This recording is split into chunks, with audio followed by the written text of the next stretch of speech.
Hi everyone, thanks for joining me. Today I'm going to read an article out of this magazine for you. I wanted to share a little bit about the magazine first though. This magazine, Mantra, Yoga, and Health, is issue 7.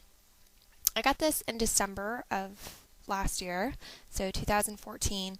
And I have to say that I'm really impressed with it. Most magazines I'm the opposite. I'm not impressed with. So I have to kind of toot the horn for this magazine a little bit. I won't say that everything in it I found to be 100% factually accurate and was pleased with, but almost. And I can't say that about any other magazine that I've ever picked up. So I'm very impressed with it. There were a lot of really wonderful articles that were informative and inspired me. Just really great stuff in here. Also, there's a lot of pictures of people in yoga postures that I found really inspiring and wonderful. So really enjoyed the magazine, really glad that I picked it up, and like I said, just had to say that, give a little shout out for the magazine.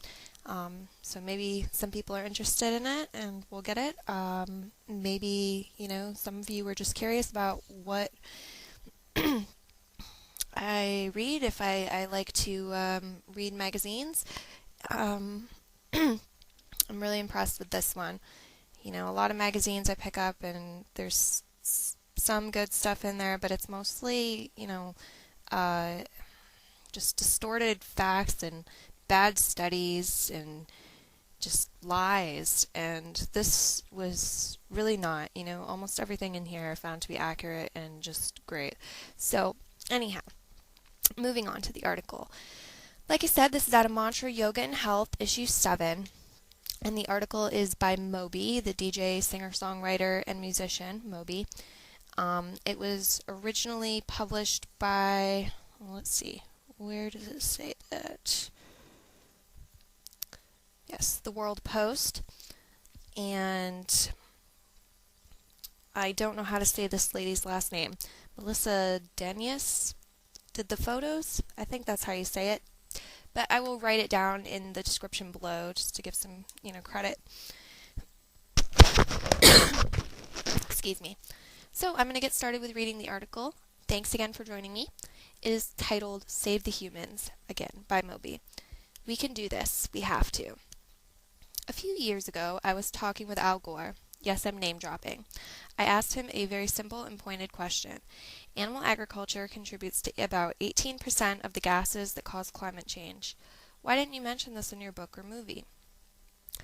His answer was disconcertingly honest. I'm paraphrasing, but he said, "For most people, the role of animal agriculture in climate change is too inconvenient of a truth. We like our animal products. Well, you like your animal products. I've been a vegan for 28 years, so to be honest, I don't even remember what they taste like.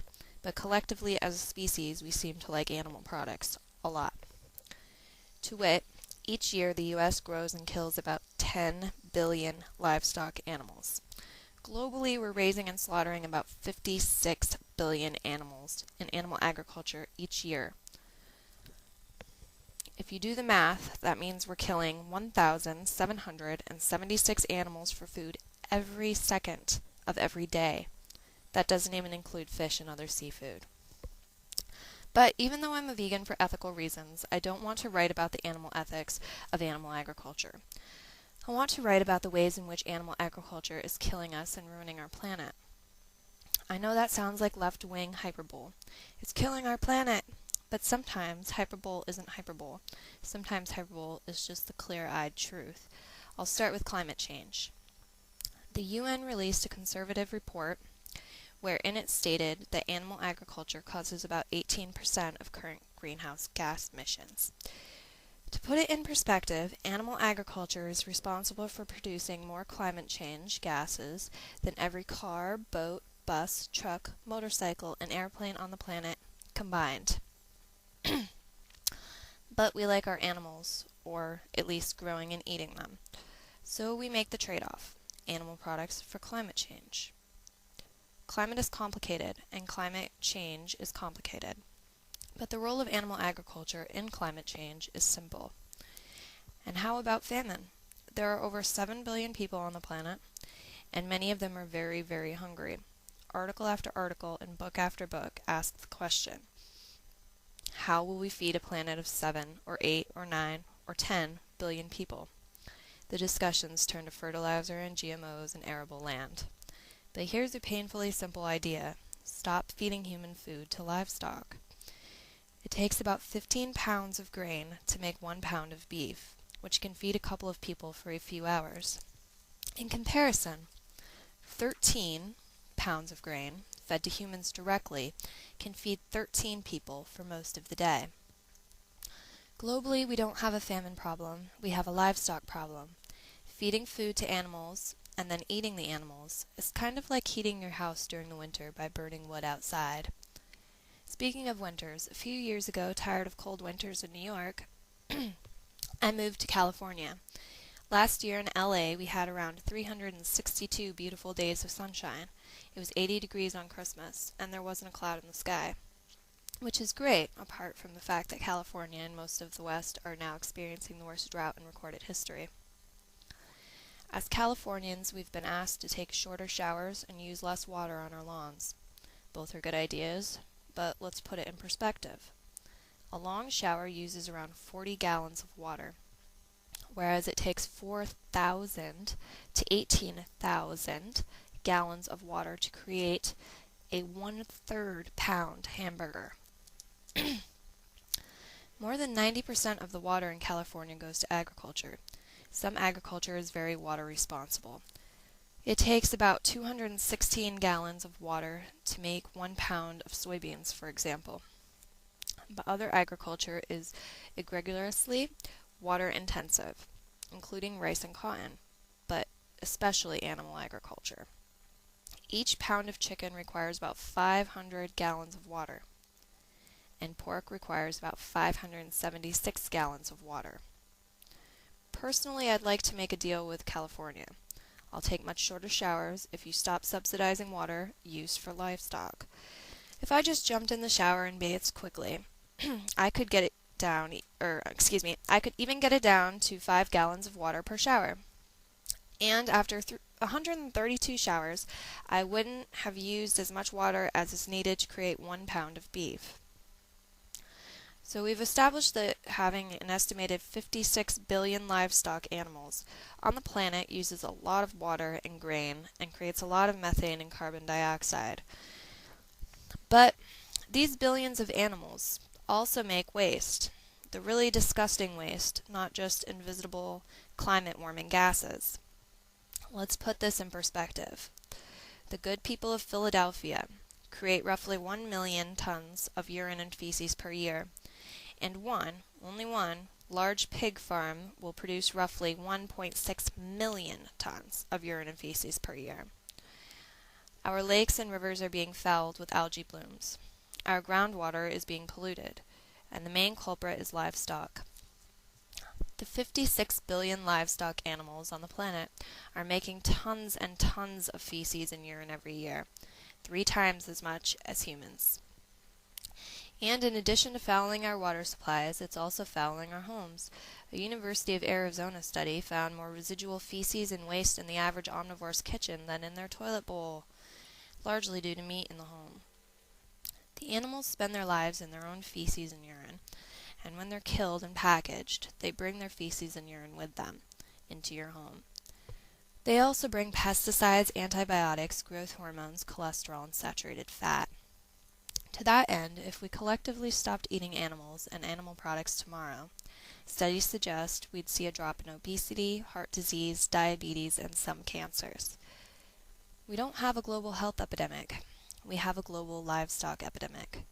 Too much of the Western world's health care budgets go to curing people of diseases caused by the consumption of animal products. And I'm not going to toot the vegan horn too much, but vegans have significantly lower rates of obesity, diabetes, and some cancers.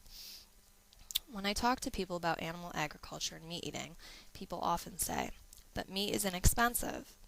And it is, but only because it's so heavily subsidized by our tax dollars. In the United States, we spend billions of dollars every year in direct and indirect subsidies to the meat and dairy industries. Billions of dollars in our tax dollars subsidizing a product that ruins our environment and decimates our health. Excuse me again. We subsidize the grain that's fed to livestock. We subsidize the water that's used in livestock production. We, the taxpayers, subsidize animal agriculture. And what do we get? We get climate change gases, and we get trillions of pounds of animal waste that fouls our lakes and rivers and reservoirs. We get an end product that causes cancer, diabetes, heart disease, and obesity. And saving the best for last, we also get zoonotic diseases. Zoonotic is a fun and fancy sounding word. It sort of sounds like a very erudite part of a zoo where the animals read books and live on boats. But zoonotic diseases are not fun or fancy. Some zoonotic diseases you might be familiar with: E. coli, Salmonella, SARS, bird flu, Ebola, and even some old standards like smallpox and the common cold. Zoonotic diseases come from animals, and in many cases from animal agriculture. Luckily, thus far, we've been able to treat most zoonotic diseases with antibiotics. But here's the rub. Animals on factory farms are so sick and in such bad shape that antibiotics are all that's keeping them from dying before they're slaughtered. The animals are fed obscene amounts of antibiotics while they're alive, and these antibiotics are then found in their milk and their eggs and their meat. When you're eating an animal, you're eating the fat and the muscle, but you're also eating all of the antibiotics the animal has been fed during his life. The double whammy of zoonotic diseases coming from animal agriculture is that animals are the source of the zoonotic diseases, but they're also the source of antibiotic resistance. So the zoonotic diseases can kill us, especially as animal agriculture has created superbugs who don't respond to conventional antibiotics. That's the fun world of animal agriculture. As a species, we are faced with complicated and seemingly intractable problems, and then we're faced with animal agriculture. So rather than focus on the hard, intractable problems, like curing baldness, let's simply focus on something easy with phenomenal benefit: ending animal agriculture. We all have to, all we have to do is stop subsidizing it and stop buying animal products. Simple. And climate change gases are reduced by about 18%. Famine could end. Fresh water could become clean and more abundant. Deaths from cancer and heart disease and diabetes and obesity could be reduced, and zoonotic diseases could be largely reduced. It really is that simple. We've done hard things in the past. We've ended slavery. We've given everyone the right to vote. We've passed legislation prohibiting children from working in factories. We're even moving towards a time when cigarette smoking will be seen as a foul, distant memory. We can do this. We have to. Our reliance on animal agriculture is literally killing us and ruining our climate and our planet.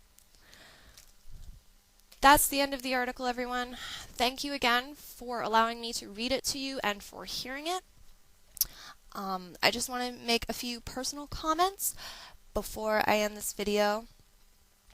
Number one, he mentions that these estimates by the UN are conservative.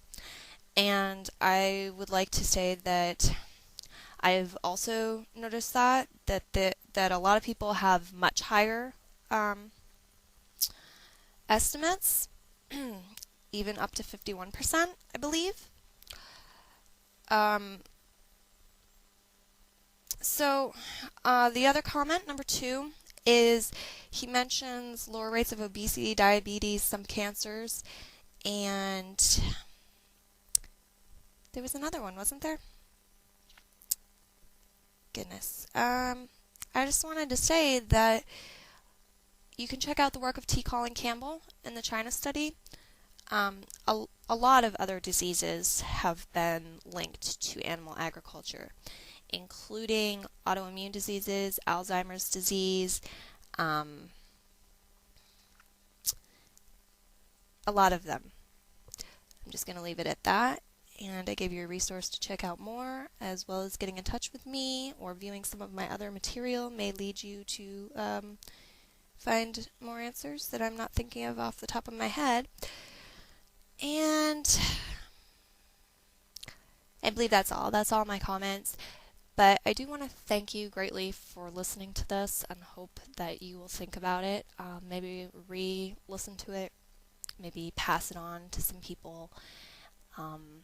We really are all in this together. We really are one unit, Earthlings. So I appreciate any steps that you make to make this world a better place. Thank you, and namaste.